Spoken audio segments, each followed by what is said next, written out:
Today we're gonna create beats in Logic Pro, like this. So if you wanna know how it's done, please continue watching.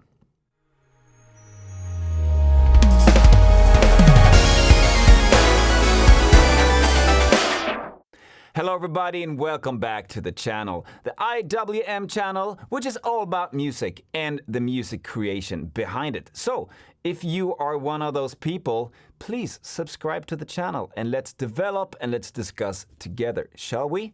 Make sure you press that button. Okay, today I have created a beat that will probably end up on a single with a couple of artists, maybe July, August 2022, which is this year. We're gonna see the choices I made in choosing the samples. And if you're running Logic Pro, you can add these samples yourself on your computer when you are entertaining. Okay, so let's hit the studio. Okay, so I'm gonna show you, first of all, the kick. And this kick is nothing special about it at all. It's really, it's quite firm, quite concrete and all that. All I've done really is to find the right way of using the sample. If you're using it up here, you will get another sound than all the way down here. So, and I've also changed the sustain a little bit, so it's not so much ringing. Yeah. Okay, that was the kick. And what else do we have here? I'm gonna, first of all, discuss and show you the process of arranging and choosing samples, and then we're gonna end up talking a little bit about the effects, because they are doing something on this thing that most people will find interesting, hopefully. Okay, also we have a snare. Hey, it sounds crazy. Yes, this is the ghost note snare. So let's start with the 2 and 4 snare.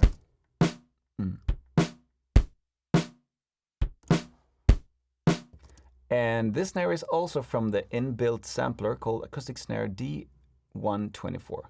Nothing special. I've also changed this parameter a little bit, so it's not so much of a sustain going on there as well. And also we have this ghost notes snare. Ghost notes snare.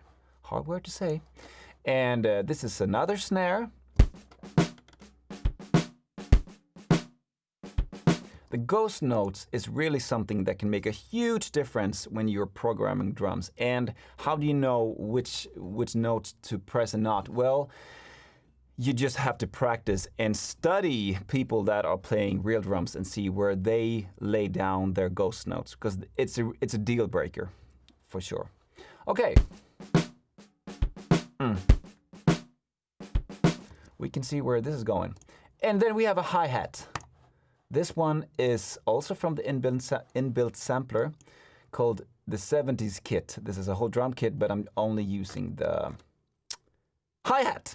Okay, so I have tuned it a little bit off. Not off, but tuned it a little bit lower than original.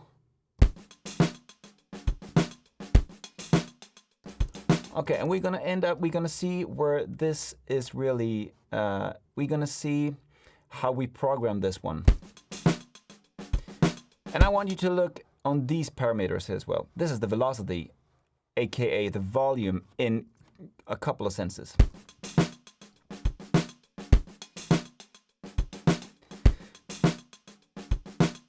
If I would use all the same sample here, and I would put everyone on the same velocity, you will end up with this.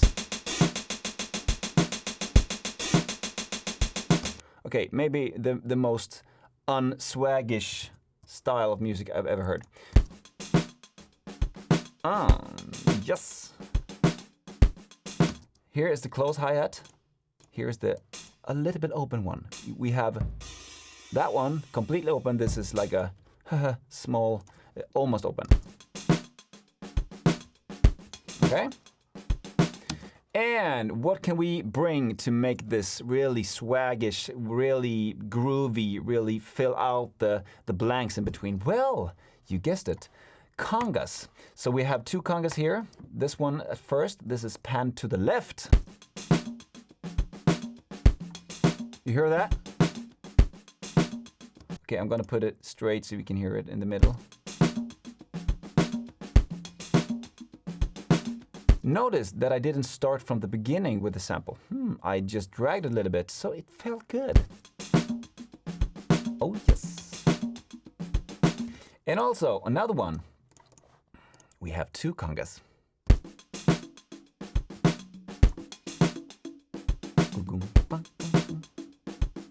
So let's listen to everything in together. Okay, it's not bad. But we have done I've done some couple of tweaks that hopefully is gonna get things better, in my opinion.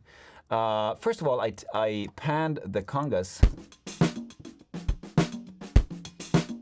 but they are playing all the time. I want some kind of wavish sound so that it goes back and forth, and that is with the tremolo that I added. So listen to this.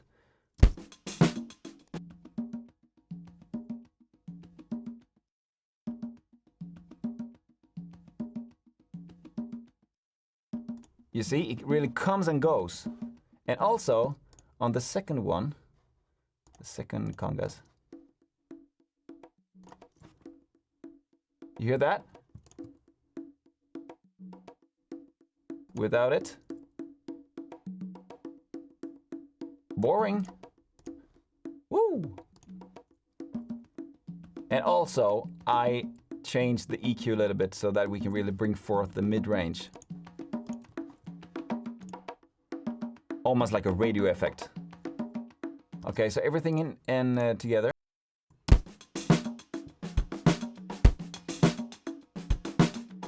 And panned. Ooh, yes. Okay, I also want to show you one cool thing. This is the ghost note snare. Right now it's really in the middle, but what we did was that we added some kind of sample delay, and then to the left we added 27 samples, and to the right we added 41. So before it was this, and then it really messed up the stereo image. But what it will do is that it will pop up from the left and right, and it will give you some kind of stereo feel.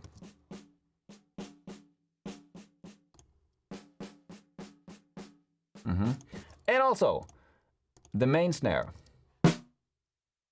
We added some kind of this is outside logic though, but this is, if you listen to the attack, we wanted to increase the attack a little bit, so I used the transient master. Hear that? Without it.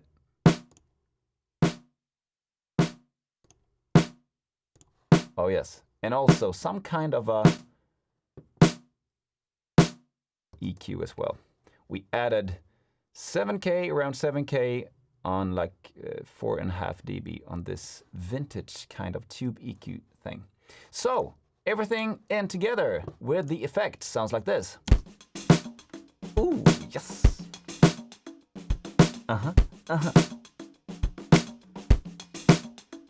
Can you love somebody?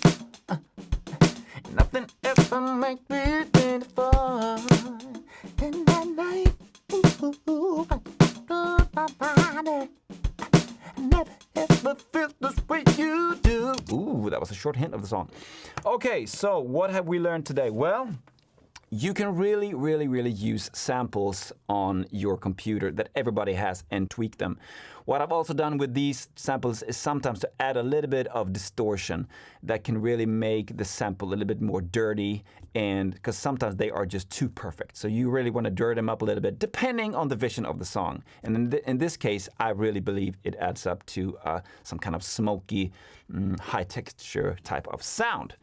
Wow! What else do you want me to do on the channel? Please let me know in the comments and I will try to do a video on that. If you haven't subscribed to the channel yet, please do. And also check out my shorts videos on YouTube. They're very short, but really, doing something unique and not like this. Okay, so till next time, keep on rocking, keep on programming these drums. And I'll see you soon. Don't forget to be a friend. Bye-bye.